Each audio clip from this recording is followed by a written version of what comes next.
hunter of the wild, born of the free and rugged Sugar Peak Mountains. In the far north, my people fought our greatest enemy, Jormag, a dragon of frost and snow. The dragon broke our pride, but it did not break our spirit. In our last hour, we heard the voices of 4 of the spirits of the wild: bear, raven, snow leopard, wolf. They called us south, away from certain annihilation. We founded the Great Lodge of Holbrook and claimed new hunting grounds. Some say we should not fight Jormag. I say the greatest risk is to wager nothing at all. One day, a hero will lead us home, and we will break the dragon's icy grip. So at this point in the cinematic, like Jeff mentioned, this is where your story cinematic actually branches and shows you a different ending based off of what you've chosen for your biography. My cunning found lesser foes. Like my ancestors before me, I seek glory. One day, I will take my place among the heroes of the North. The spirits of the wild have given me the gifts of trickery and cleverness. I challenge the skill of my own. I am the predator, they prey. I am still untested, but already my deeds have earned me friendship and great respect. Each year, the great hunt is called to Holbrook. Only the best among us are invited to participate. I'll prove my worth with guile, collecting trophies to show my prowess. Then, I will drink and boast of my victories. I accept this challenge. I relish it. Come, danger. Come, adventure. In the lodges and halls of my people, my cunning will be remembered through the ages. This is my story. One thing to notice as we show the cinematics and we go through the game, we have a handcrafted paint release style. And we have some of the best concept artists in the business. And what we have really strove to do in Guild Wars 2 is to bring that artistic style into the game fully. So you'll see it in our UI, you'll see it in our spell effects, you'll see it in our costuming. It basically, as we move through the game, we're creating that epic look all the way through. So we've arrived now in what is basically our Norn tutorial, and I talked about how Guild Wars 2 is a persistent world. Right off the bat, even in the tutorial, this is a persistent area where we're going to run into other players. And there's one right there talking about it. Hail, hero! Are you here to take part in this year's great hunt? I am. Tell me what I must do to prove myself. Hunt down 3 of the wildest animals you can find. Take trophies from each of your kills and present them to Ida. Whoever has the best trophies and whose bravery is the greatest gets to join the great hunt. Newt Whitebear has said this season's event will be one of the most dangerous, so be ready. I've even heard the renowned heir Stegolkin might attend. I look forward to impressing them both after I've earned my place in the hunt. For glory! So we're going to head off now, and we're going to try to find 3 trophies that we can present to try to get entrance into the Norn Great Hunt. You'll notice at this point that we still haven't had to go up and read a giant wall of text telling us what's going on. Characters in the world are talking to us. They're helping lead us around.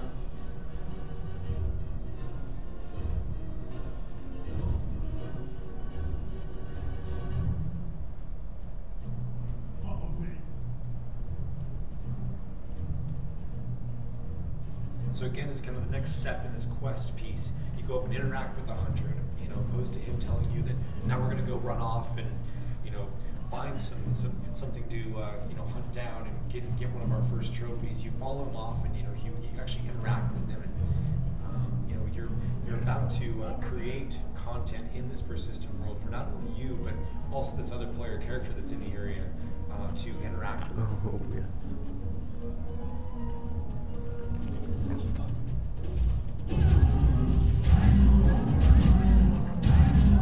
So we talked a little bit earlier about active combat. And you'll notice right off the bat, he's able to move around and use skills. He's able to dodge and avoid attacks. This is a big part of what we're trying to do with Guild Wars 2. Also, we talked about how anyone who helps kill a creature gets experience and loot for it. You'll notice everybody just got a trophy off of that Minotaur that they were able to kill.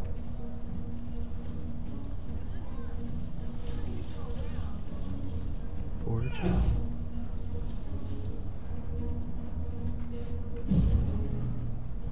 And you know, so also when you're getting into the spirit of the hunt here, you're following a tracker. You're rustling the bushes to spook a boa. You're not doing the same thing every time. This would be basically more of a story and less of a laundry list.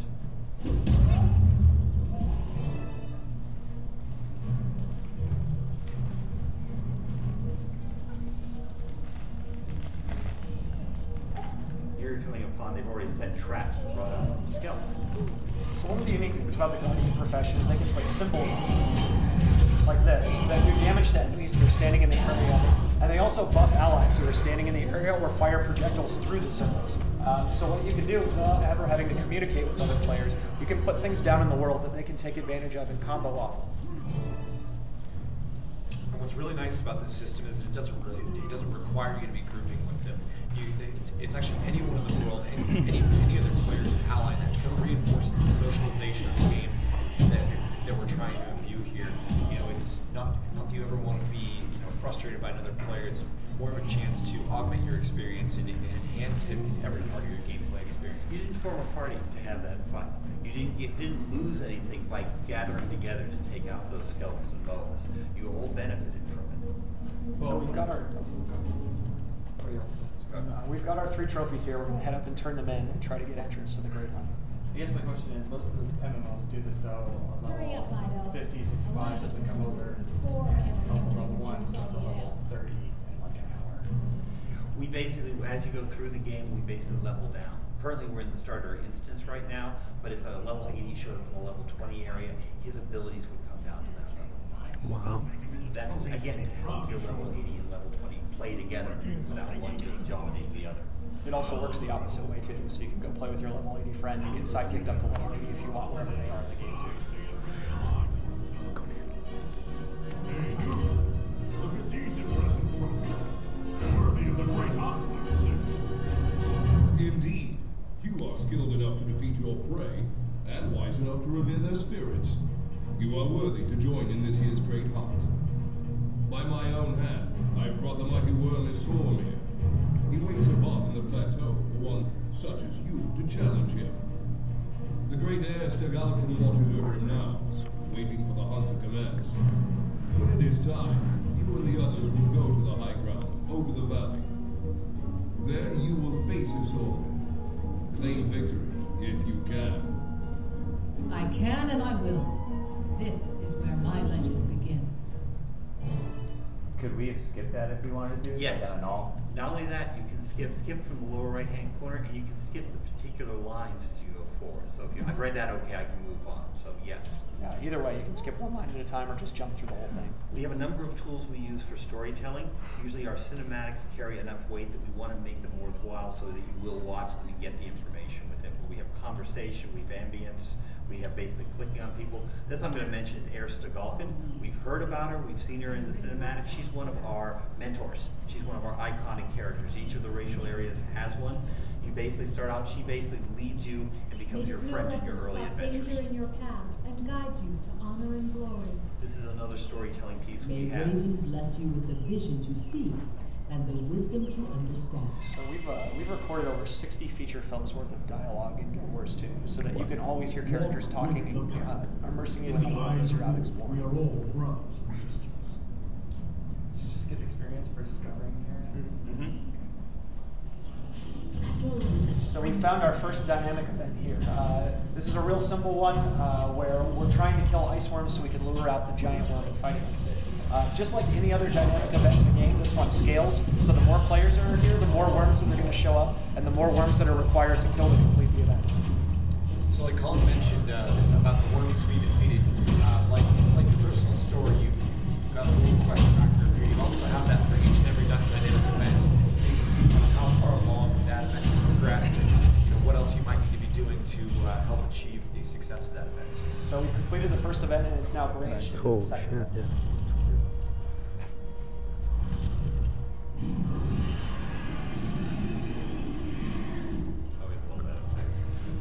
And this is the point in your traditional MMO where you would be collecting 5 puppy tails or killing 10 rats. We wanted to up the ante a little bit and show that we're serious about making an innovative game experience. So this guy's been toned down a little bit for purposes of getting people through the demo.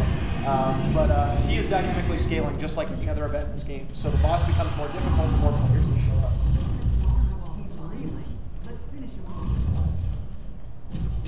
Now, if you actively dodge, does the worm actually miss your character? Yes. Okay. Dodge out of the way of attacks. Is there an option to play with a gamepad, or is it all mouse and keyboard? Oh, that's a good question. Yeah, that's a great question. Yeah. I'm pretty sure almost any game you can hook a gamepad into, and you can hotkey the controller. So I would think that you could do that. Okay. But you can tell for most of our playtests we've been using mouse and keyboard. Yeah, right now we're focused Yeah. on mouse and keyboard. Sure. Something to carry back.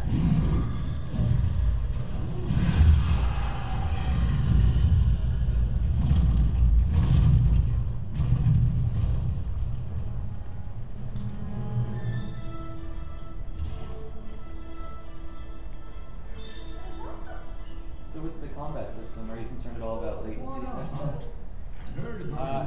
So we've actually built a relatively latency-free server model to help deal with issues like that. We do a lot of things to help make sure that there aren't issues like that, and a lot of rubber banding or anything. So you've seen we've been running around a map with a bunch of players. Later, just a little bit, we'll go to a map that has a ton of players running around in it. And you're not going to see people rubber banding or warping at all. It's something that's really important to us to help maintain. If we're going to have combat like that, we can't have a whole lot of latency issues. So yeah, we're trying very hard to keep that to a minimum. And solve them. Then we'll see how my legend grows.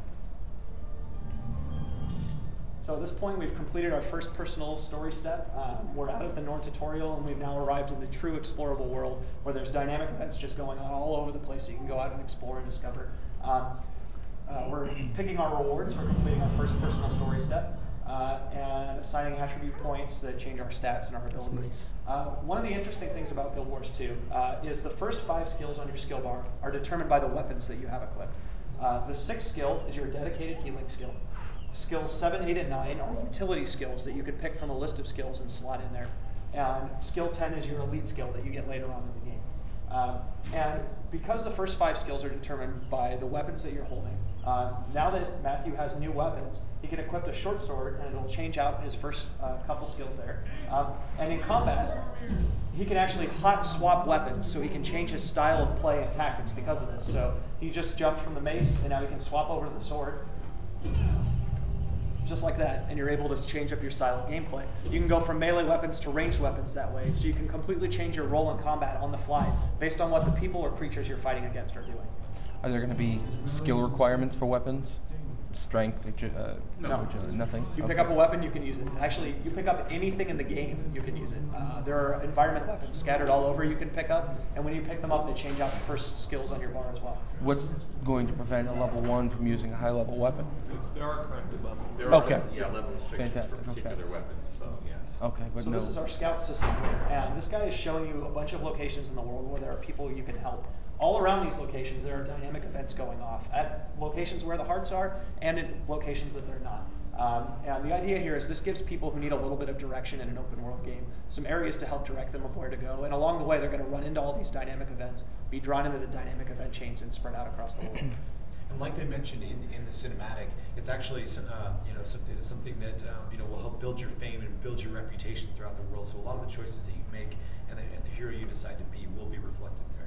And at this point, you can continue through your personal story and experience that story. You can go play dynamic events. There's a whole lot of other content you can go experience too. For the purposes of time, we're going to jump out of this map, and we're going to go to a high-level map in the middle of the game, and we're going to show you a thief with a fully activated skill bar. You showed us. Sorry. You showed us, picking character attributes, strength, and stuff. Mhm. Can you re-roll that, or could you effectively kind of break your character? So we've tried to set up the attributes in such a way that you really can't break your character. You're just making choices that make them play a little bit differently. That being said, we're still trying to decide how we want to handle the system, if we want people to be able to hot change it whenever they want, or if there's only specific times they can do that, if they're going to be locked into it. We haven't made a final decision on that at this point. And I'm actually, to clarify that too, your choice of whether you like strength, cunning, or instinct has no effect on the attributes of your character.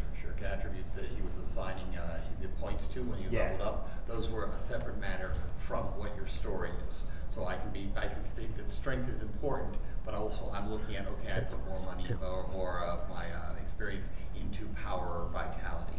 Now, the choices you make in your personal story can never be undone. Those are permanent and affect your character forever. That is worth noting. So you can see, for those familiar with Guild Wars 1, that was the City of Lion's Arch entrance there in the background. Awesome. I have a quick question about the story. It seems that the game is really being driven on how you're developing your character and with story and things like that. You know, the selections at the beginning of the character development. Are we going to see that throughout the game? You do an event, you'll be asked a series of questions and you choose? Your personal story will continue through the game, and as a course, over the course of your personal story, you'll be asked additional questions. Perfect. You'll make additional choices. Some will be small choices. Do I save the orphanage or do I save the hospital? Some will be large choices. Whom do I ally with? Whom do I help? And that, again, builds your own personal story. And once you make that decision, that's your decision. That's a decision that you've made. Yep. Excellent. There are some events in the game where you make decisions as a group too, where it's like you can go to a fighting pit, and there's an event that happens there where you're fighting against rounds of creatures, and each round everybody in the pit gets to vote about what you're going to fight against next, and whatever gets the most votes, those creatures come out. So there's some little things like that mixed in. Yeah, and in the hero tab that you're seeing here, your entire personal story will be recorded, so you can always go back and revisit. How did I get here? Yeah, exactly. and since this is a demo character that we kind of plopped in the middle of the world, your story at this point is very limited, as you haven't gone through and made a lot of those choices to define who you are yet. So you can see off in the distance there's fire, there's a town burning, and we have found another dynamic event. Again, we never had to talk to anybody, didn't have to read anything. There it is in the world, and you instantly see it going on and get drawn into it. There are a bunch of other players running around in this event right now, actively participating in it. So we're a thief, and we're going to show off a couple things here. First, Matthew has used the stealth ability thieves have, so nobody can see him. And he's picked up an environmental weapon that we were talking about. He's picked up a bucket of water where he can dump water on things. And so he's sneaking around past the pirates and he's putting out these fires with his environmental weapon. One of the great benefits of stealth is that you can get behind or next to enemies and use skills like backstab to do a bunch of extra damage to them. Now you have area attacks, or I guess what I should say is when you do an attack, is it a cone or is it a single target? Some are. Depends entirely on each skill. Some are area of effect, some are a single target. You have a variety. You'll see if he does an area of effect spell, a green target will go down. Oh, okay. If he does have a cone spell available, a basic coning area will show up. So one of the unique things about the thief is, although their first 5 skills on their skill ball are determined by the weapons they're using. Oh, no, we'll come back to that in a second. We'll show off our death system here. So when a character is killed, they're not actually killed immediately. They get one last chance to try to save themselves. So here they have a bunch of skills they can use, and if they kill something when they're down, they pop back up and they get some of their health back and they get to keep fighting. Also at this point, any other character can come up, kneel down, and start giving them health back, and they can actually bring them back to life. There are no dedicated rezzers. Yeah, everyone can res, everyone can basically bring you back into the fight. So you don't have to be grouped up to do it. You don't have to be grouped up. No one's in a group here. And not only can you do it with other player characters, you can do it with townspeople. You can do it with people's pets. You can do it with really any character that you run into in the world. So we just saved another player just right there by doing that. And these are people playing. Yes. And these are people playing down on the show floor right now that we're just running around with and just happen to run into and start playing with. Huh. So I was talking a little bit about the third skill for the thief. Based on the 2 weapons that you're holding, your main hand and your offhand skill with your thief, that determines what your third skill is. So if you have 2 pistols, you get the skill unload, where you do a whole bunch of pistol shots straight in a row. Then you can switch over to 2 daggers, and you get the skill Leaping Death Blossom, where you jump through the air, and everybody you hit gets bleeding on them, and you can dodge attacks while you're leaping.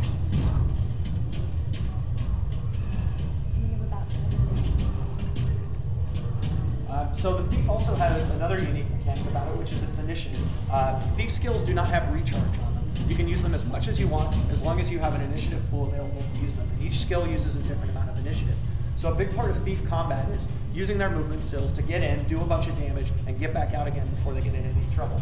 They have skills like roll for initiative, where they roll backwards and get all their initiative back, which allows them to use a bunch of their attacks all over again. Awesome. Yeah, and with the dagger pistol combo that they have, it caters really well for being inside and outside of combat and swapping those weapons from double daggers or a pistol dagger combo back to double pistols to take advantage of the range that you're able to create in combat while you're dynamically moving around using the environment to your advantage. The other thing that thieves have, which is their hallmark, why they're called thieves, is they can go in and steal items off their opponents and then use them against those opponents. He basically stole, he got knocked out, but he basically stole a bottle off the pirates, and he basically could use it. It becomes another environmental weapon, which allows him to, you can drink it for more health, or you can throw it at someone. You can basically go to a moa, and you can steal its feathers, and then you can blind them with it. You can go to an oakenheart, one of our big tree creatures, and steal a branch off it, and then beat it with it. So this is basically gives a random feeling to the potential for the thief in the fact that they can basically pick up something from their foe and then utilize it against them. They don't know what it's going to be. It's one of a group. But Does every class have a unique ability, something yes. along those lines? Every profession has its own unique way of doing. The elementalists switch between the various elementals, for example. The guardian has virtues, which are buffs which help him or which he can spend to help his allies. I got it. Stole the bomb. Oh, there's That's Bob. Oh, awesome. Okay, Yeah. Nice. And one last piece, which we'll wrap it, is when players are playing in the same area, they can work together. You can basically have an elementalist can lay down a line of fire, and our thief can fire bullets through that line, and they catch on fire and set the opponents aflame. Okay, a necromancer lays down a poison cloud. You can fire a bow through it. They pick up the disease on their way through. All of this is basically to encourage players to be stronger together than they are apart, and to encourage them playing together. They're not suffering; they're benefiting from being in the same fight. So right there, even when I was down, I used my down skill, which was the ability to throw a dagger at my opponents. Even the dagger that I was throwing caught on fire. Okay.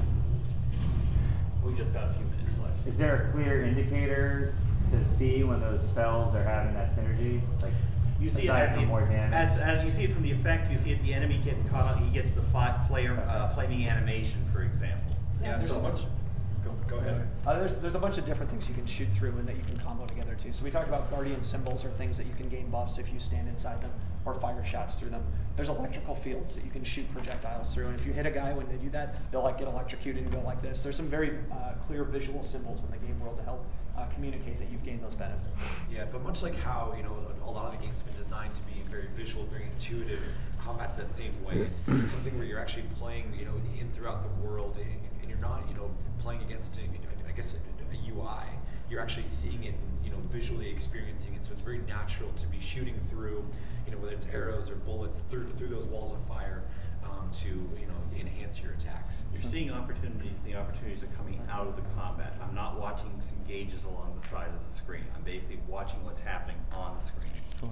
Are we going to see a customizable UI for the we're players? still playing around with a lot of UI elements now. Okay. We can handle that stuff too. Sure. I think our first goal is to make the base UI that everybody uses a UI that is strong enough that you would not generally want to do too much customization to it. Sure. Obviously, there are people who want to customize stuff still, so we'll play around with exactly how we want to handle that. But we definitely want to get a sense that the main UI is really solid and clean and neat, and keeps you focusing on watching what's going on in the game world.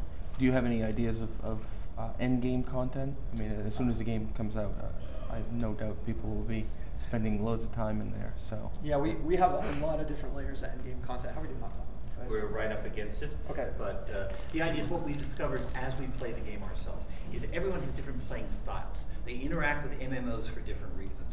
It's PvP or PvE, or you like running a support character, or you have social interaction, or you want to go out and beat up monsters. All of these are part of a larger story. All of these are approaches that we look at and we are bringing forward when we're playing the game. So we will see a lot of variety in the game itself. Yeah, and there are end-game dungeons that are 5-man difficult instances. There's a story version of dungeons, and when you defeat the story version, it unlocks a repeatable version of that dungeon. Yep. And those repeatable versions of dungeons have different branches you can play through and experience completely unique content in each branch. And are much harder. Yeah. So they're for the people who really want to basically take the dungeon experience. Yeah. There's two layers of PvP. If you want to make new characters, you can go back and experience all sorts of different unique personal story chains, so there's a lot of replay value. You can go to all the different high-level event maps and play through all the different events. And because the map might be different every time you go there, there's a lot of replay value in that. So we try to layer in a whole lot of different replay content all through the game, and a lot of high-level content that comes available to you that way. Also, just to return to the point that we were making earlier about the difference between participation and completion, you'll notice that even though I abandoned that event before it was completed, because I was part of it, I didn't have to see it through to the end. I just had to help out. I put out 2 or 3 fires, and I, took care of 2 or 3 bandits, and therefore I get full participation for doing it. I see. I don't have to go and turn it into some guy after getting the required number. I just have to be part of it. If he just took out one, he probably would have got a bronze. If he ran through it and didn't do anything, he would not have, it wouldn't have registered for him. It's all about the participation. All right. All right. Well, I think that's all we got time for. Thank you very much. Thank you.